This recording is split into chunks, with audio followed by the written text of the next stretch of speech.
friends. In episode 17, we saw Vandiyathevan walk through the art gallery observing the Chola dynasty's family tree and their proud history. In this special episode, we are going to go through the family tree, mainly from the period of Vijayalaya Cholar, their achievements and conquests, as this will help us to better understand the reason behind various character arcs. Parakesari Vijayalaya Cholar. We watched his bravery in last special episode where even in his disabled condition, he managed to thrash his enemies in the battlefield. This was the first key step in uplifting the Cholas dynasty from the grounds. His son is Rajakesari Aditya Cholar. Our crown prince Aditya Karikalar Cholar was named as Adityan in his memory. Aditya Cholar wasn't happy about the Cholas serving in servitude to the Pallavas. Hence, he waged a war with the Pallava king Aparajita, in which they both fought fiercely mounted on elephants. Aditya Cholan jumped from the top of his elephant onto Aparajita's and killed him, effectively ending the Chola's servitude under the Pallavas and conquering the Tondai Mandalam, that is, North Tamil Nadu. In his time, the Kongu Mandalam also came under the Cholas. Apart from his conquests, he was also known for raising a lot of Shivan temples along the banks of river Kaveri. He was succeeded by his son Parakesi Parandagar, also known as Parandagar I. Like his ancestor Karigala Cholar, he was also famously known especially for expanding the Chola territory far and wide, extending up to Madurai, Kanyakumari, Ceylon in the south and up to Krishna River in the north. But by the end of his rule, troubles from the Rashtrakudas in the north began and the Chola lost control of some of their lands in that region. He had several sons and his eldest son was Raja Aditya. Do you remember in the beginning of the story, Vandiyathevan came across the Veera Narayana Reservoir?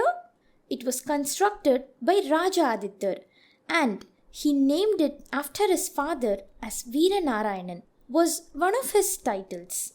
Raja Aditya was a fearless person.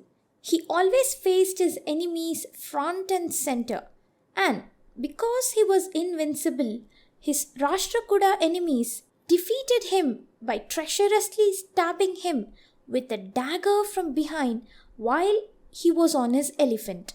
Hence, he was also known as Yanai Mel Tunjiya Devan. Since Raja Aditya was neither crowned nor had he fathered a son while he died, the throne passed on to his younger brother Kandaraditya Devar. Does it feel like you have heard this name before? Yes, you have. And you have remembered correctly. He is Sembiyan Madevi's husband and Madurandaka Devar's father. Cholas in general were devout followers of Lord Shiva. But Kandaraditya Devar was a staunch follower, so much so that he was more interested in the religious services than in running the country. Also, he was very interested in Tamil, and in his period, a lot of famous Shivan poems and other literary works were written. Although he was king, his heart was into religious works, and so all the political duties were carried out by his younger brother Arunjayar. He put a full stop to the constant invasion of the Rajakudas in the north by defeating them once and for all. Seeing his brother's valor and considering that Kandaraditya Devar didn't have any children and his first wife died at that time, he named his brother Arunjayar as his successor and made him the crown prince. Arunjayar already had a son who was both handsome and brave and just like Parakesi Parandagar. He became well known for expanding the Chola dynasty, hence later also became known as Parandagar II. He is none other than our king Sundara Cholar. Everyone in the kingdom loved Sundara Cholar even while he was young, starting from the government official to its people. When everything seemed peaceful and settled in the country, came the first mark of disruption.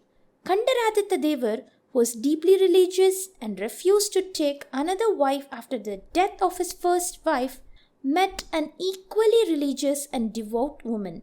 She was the daughter of Duke Malavarayar, Duchess Sembiyan Madevi. They quickly bonded over their religious interests and fell in love.